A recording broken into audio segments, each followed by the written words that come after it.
napakabilis ang takbo ko. Sobrang dahan-dahan ng takbo ko.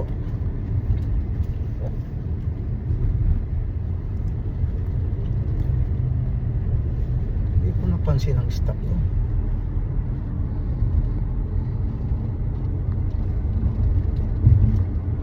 $64 na kamo ang gasolina ko na, yung benefit ko. Nawala ko lang yung card ko. Yung ibinigay dat po ng brand, wala lang, tatawagan ko yun para maklaim ko yung $64.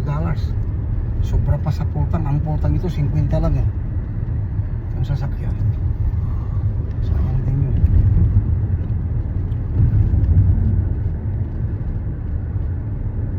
Grabe yung pulis yun Hindi ko sukat akalain na nagpakumbaba na ako. Pulis ako, sabi pa, nag-ibang. Alam naman natin pulis siya. Kailangan niya pong sabihin, naka-uniform pa siya. Dito nagpapabili si Konggang mo, dito yan. Ang sigarilyo yan. Hindi na ako bibili mula na ngayon.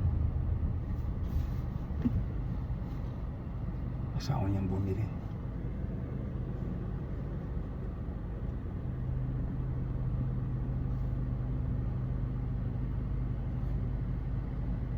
Ayaw ka nga manigarilyo niya, ikaw Kaya pa nga. bibili. My goodness.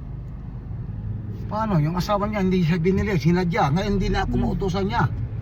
Kaya sinabi ko, hindi ko trabaho magbili ng sigarilyo mo. Asawa mo, kako. Dapat sigurado mo bago siya umalis, may sigarilyo ka na. Kaya sabi ko sa kanya, itong camera ko, cellphone ko, alam ng asawa ko kung saan ako. Pag ginawa ko hindi ko trabaho sa caregiver ko, magalit siya. Sa bahay lang ako dapat, kako. Utusan mo ako magluto-luto na ako, gagawin ko yan. Pero yung sigarilyo mo, outside na bahay, kung hindi sa pagkukusto, nadisgrasya ako yan sa labas. Sasagutin mo ako? Ako sa kanya.